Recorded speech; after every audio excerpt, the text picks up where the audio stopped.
So it's been a couple of weeks before I made my last video, and I found out that I'm pregnant. We were not trying to get pregnant at this point, but God had other plans. So we went from infertility to getting pregnant when we were trying not to. So that is a shock I can handle, and a blessing, a beautiful blessing. I wanted to talk about, so I'm at my close to my mom's house. It's kind of hard because we're not moved into our acreage yet, and so the transition is kind of difficult trying to get there. I have a little nausea and I'm tired a lot. The first few months of pregnancy is kind of like that. So I want to talk about this tree. When Nayeli had her bee sting, I was giving her some of this tea, but this is Ginkgo biloba. It is wonderful for the brain, and you can take these leaves off and just dry them, and then you can crack them up and use them for tea, and it's good for a lot of things. I think the most beautiful thing about the Ginkgo biloba tree is that it is yellow in the fall, bright yellow, and it is medicinal, and it's a great shade tree. So it's a beautiful landscaping tree to add to your acreage, medicinal and beautiful. And also it does create a fruit. Some of the female trees create fruits that are kind of stinky, so some people don't like the female ones, but that is also an edible nut that a lot of Chinese people use. And I don't know how to use it, but I am intrigued and I want to learn how. Clip it of Nayeli Antihistamine. And so with her I'm hoping wasp that this helps her a sting. little bit. Yeah, you want to go eat some pineapple? Let's go back to Grandma's house, make you some tea. Oh, So you can see her face was so puffy, and if you want to see that video, I will link it up here so that you can see that full video. I did not want to give her Benadryl, and she was just not in pain, but she had this terrible wasp sting, and the Ginkgo biloba helps circulate the blood and helps get the, all this congestion out and the blood flowing. So that's always a good thing when it comes to detoxifying your body. So I also found a video of a lady. Now, I've watched her before. Her channel is Emma Made, and she does a lot of cooking shows. And she is a very calm, I don't excite a lot of calmness in people, I feel like. So she is very calming and very wonderful to watch. And so I think that you will enjoy watching this bit on Ginkgo biloba. Now today, I'm going to be tasting a fruit that I shouldn't say I, because my husband usually harvests them, but we've been harvesting them for years, and they are Ginkgo nuts. Isn't it funny how life brings you full circle? Because as a kid, my mom had me cracking Ginkgo nuts, but at the time I didn't know they were Ginkgo nuts. We just called them bakwa, which I remember being kind of a stinky thing. The Ginkgo nuts are actually mildly toxic, and they cannot be eaten raw. So my mom would blanch them, and you would remove this kind of brown hull on the outside, and then she would cook them in soups. My mom never put very many in a pot of soup, and it wasn't until recently that I learned that consuming these in large amounts, particularly in children, can be toxic. My mom knew this anecdotally. That's why she would only put about a handful of bakwa or Ginkgo nuts into a pot of soup. Each person would get less than 10. There's a chemical called NPN which can cause seizures if eaten in high amounts, particularly over long periods of time, and particularly in children. So whenever you have these, you always have just a little amount of them, and they are so delicious. So my mom used to cook them in soups, and I liked them fine as a kid. It tasted a little bit bitter to me, so I was never a huge fan. But when we moved to Japan, I had them in the most beautiful and now my favorite way to eat ginkgo nuts. And that's simply roasting them and then sprinkling them with a little bit of coarse salt, which I'll show you in just a minute. And the first time I had that was in an izakaya, which is like a bar in Japan, and they are so beautiful when they're cooked this way because the ginkgo nut, which is originally inside kind of a pale yellow color, turns this beautiful translucent green, which I'll show you in a minute. Ginkgo nuts are surrounded by a fruit that looks like this, kind of like a cherry. It's like beautiful kind of yellow orange color. And it looks like a cherry or a drupe, and inside you have this seed, or the ginkgo nut. So the etymology of ginkgo is actually believed to be Japanese, gin meaning silver and kyo meaning apricot, so silver apricot meaning ginkgo, ginkyo. But these fruits have a very, very strong smell. Some people say stinky cheese, but I say more like dog poop. It smells like excrement. It really does. It's a very, very, very strong and distinctive smell.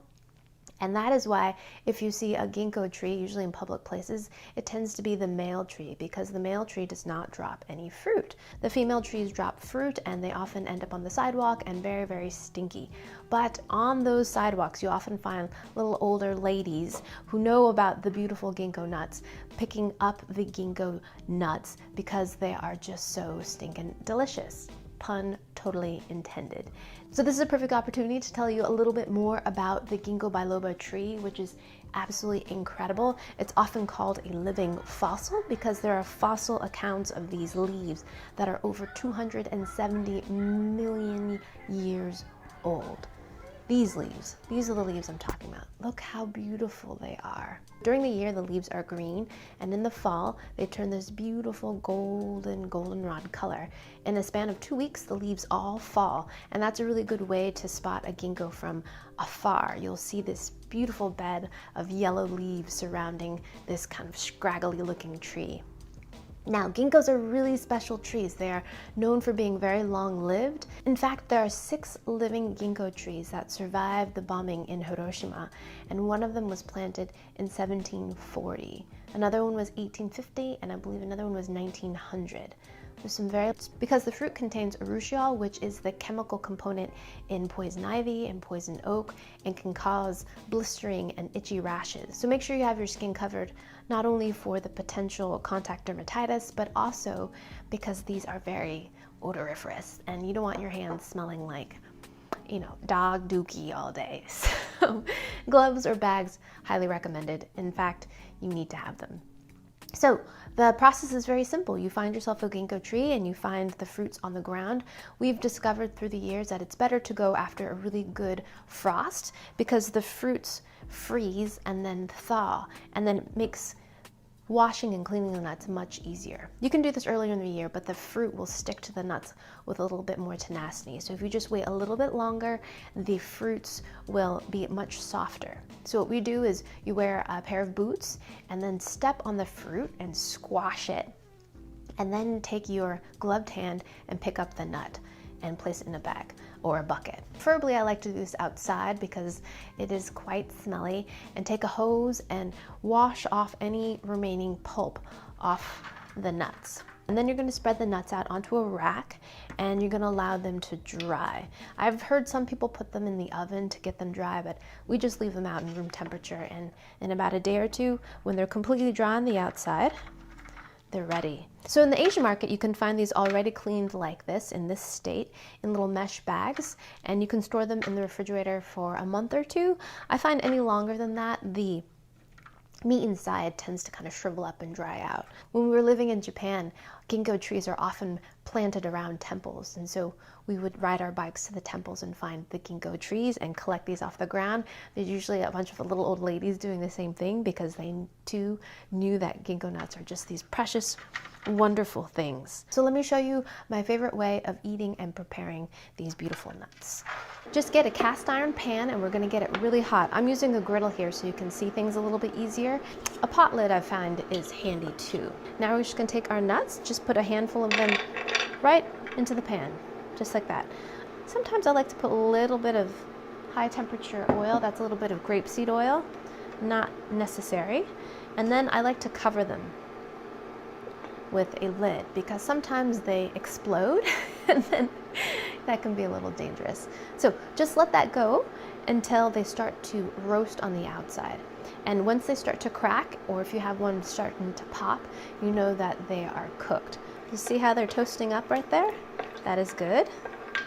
Gonna roll them over. So my oldest child loves ginkgo nuts so much. We have to limit how much he eats, but he loves them. We only eat them usually around this time of year when we harvest them. Now I'm going to transfer these onto a cutting board. Next, you sprinkle them liberally with salt. Good amount of, I'm using kosher salt here. And get them all over the nuts. So all you do is you take a dowel or a rolling pin, hammer, whatever you got, on a cutting board and give them a swift crack. Then crack them open like this. And look at this color. Isn't that beautiful? Look at that. Isn't that beautiful?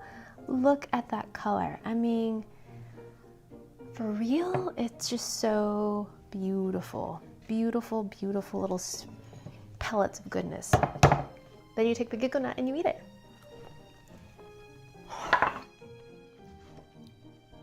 So, so delicious. The texture is wonderful.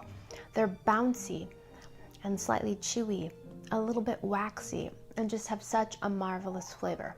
Nutty, complex, slightly bitter, yet sweet. Terribly addictive.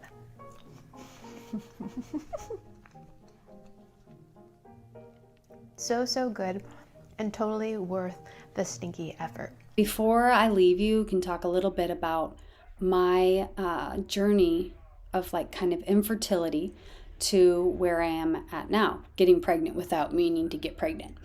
So Nayeli was diagnosed with a leukodystrophy, which is demyelinating disorder of the brain. It looked exactly like that on the MRIs. And we found that the root cause was actually mold toxicity, and it was sparking a gluten allergy in her. And I believe the reason why it sparked gluten allergy is because I believe that when there is a silent infection of mold, a taking over, a hijacking of mold in your body, when you ingest gluten, it quorum senses and calls out to all of the area where there is mold infested in your body and says, make that toxin that we know can digest that gluten. So in a field full of wheat where there is a high mold burden, particularly I saw in a study Aspergillus mold, which was the same toxin that was inside my daughter's body, gilotoxin, a lot of that. That toxin, the mold, the wheat, where there was a field of wheat, where there was a high density of mold, there was less gluten in that wheat. I believe that the plethora of issues with gluten are stemmed from mold toxicity in our body, a silent mold infection in our body that is making a toxin when it senses gluten. And that's why you have a plethora of different, a chameleon of a disease, lots of different ways that gluten intolerance shows up in people with digestion or dermatitis, some kind of skin rash or something, or even other allergies can be caused by mold toxins. So it messes with your immune system in many ways, dysregulates all your gut. Okay, infertility. infertility was another thing. When I went off gluten, about 3 months going off gluten, I resolved quite a few of my issues health-wise, and also I got pregnant. So there was enough of a low toxin. I was infertile for like a year and a half, and I had a miscarriage within that time. Now, and Nayeli was premature, and then we had all this problem with Nayeli, like, you know, after she was 2.5 years old, and she was big long story. So anyway, she started healing after going off gluten because of the toxic load lowering in her body, and her body able to kind of more fight and sobrevivir, live over that sickness and toxin. There was still an issue with our environment. We had Aspergillus mold growing, and we didn't even know it. One part we did know in our ceiling, but another part downstairs, it looks like dust. It can look like dust. Okay, so went from Nayeli, everything that happened with Nayeli, which was very tragic, to being then pregnant again, and then having my beautiful baby. And it was shortly after I had my baby that I discovered iodine and boron. So I had done a lot of work with the fat-soluble vitamins, and I believe that helped prolong my pregnancy because my baby was, Nayeli was premature, but the gluten helped also, taking off gluten helped my toxic load come down a ton. But I was having Braxton Hicks contractions quite a bit, and they stopped basically when I started K2, when I started taking a lot of K2. At that time, I took K2 in the form of a supplement, Molequin, like MK4, MK7, and then I think MK4 is better for my body. And then I stopped Braxton Hicks contractions. Totally. So I have no idea. There would be needing a study to be done, but I would definitely suggest that to anyone that was having quite a few Braxton Hicks contractions and that were maybe going early and premature. Don't want that. So I had my baby Jace 2 weeks early, and he was great. He had no problem with jaundice. He had an any belly button, not an outie belly button. Outie belly button is an indication that didn't close, and it's actually it's an abnormality that is. It's a hernia. It's a small hernia. It's a hole that did not close properly, and so it's a deformation, somewhat, a malformation. Did not form like it was supposed to, did not heal and close up totally. Anyway, so now after iodine and boron, and who knows, I could have gotten pregnant anyway, but iodine and boron both help fertility a lot. So we were using a method that wasn't foolproof, and but yeah, it's okay.